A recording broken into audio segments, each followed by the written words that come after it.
(20대가) 가진 자산에 대해서 말해볼까요? 여러분의 이야기입니다. 모아놓은 돈 많으세요?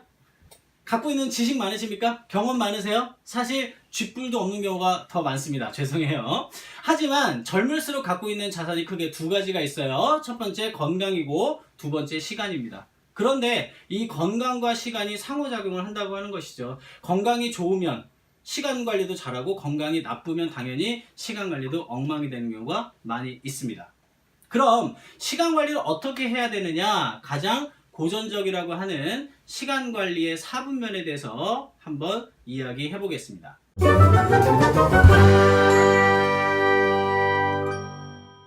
우선 시간에는 중요도라고 하는 것이 있고요, 긴급도라고 하는 개념이 있습니다. 그렇다면 중요한 것과 그렇지 않은 것, 긴급한 것과 그렇지 않은 것을 나눠서 한번 보도록 할게요. 이렇게 되는 거죠. 중요하면서 긴급한 것이 있겠고, 중요한데 긴급하지는 않은 것이 있겠죠. 중요하진 않은데 긴급하다고 실제로는 착각하는 것들이 있고요, 중요하지도 않고 긴급하지도 않은 것들이 있을 겁니다.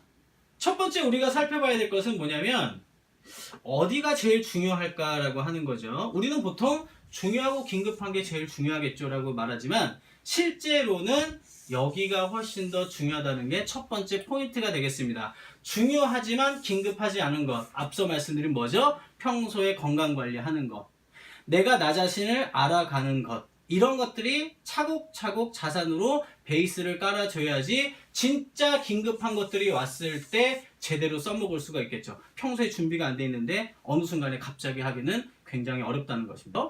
그 다음에 우리가 두 번째로 생각해 봐야 되는 것이 뭐냐면, 중요하지는 않은데 긴급한 것, 실제로는 긴급하다고 착각하는 것들이 있어요. 가장 대표적인 게 여러분들의 뭐죠? 좀 옛날 스타일인가요? 뭐죠? 휴대폰이 되겠습니다. 휴대폰에 특히 알림 설정이 만약에 까똑이라든지 여러가지 알림 설정이 다 돼 있다면 여러분 아마 수시로 점검하실 겁니다. 수시로 뭔가를 공부해야 되겠다, 뭔가를 몰입해야 되겠다, 뭔가를 집중해야 되겠다 할 때 수시로 휴대폰이 방해를 하게 되죠. 모든 카톡이, 모든 메시지가 긴급할 것 같지만 사실은 긴급함을 가장하고 있는 경우도 굉장히 많이 있다고 하는 겁니다. 그래서 우리는 시간에서 어떤 것이 중요한지, 얼마나 몰입을 하고 있는지, 얼마나 질적인 시간을 잘 쓰고 있는지를 반드시 생각해 봐야 된다고 하는 것이고요. 다음 챕터에서 효과적으로 시간을 다루는 방법을 이야기해 보겠습니다.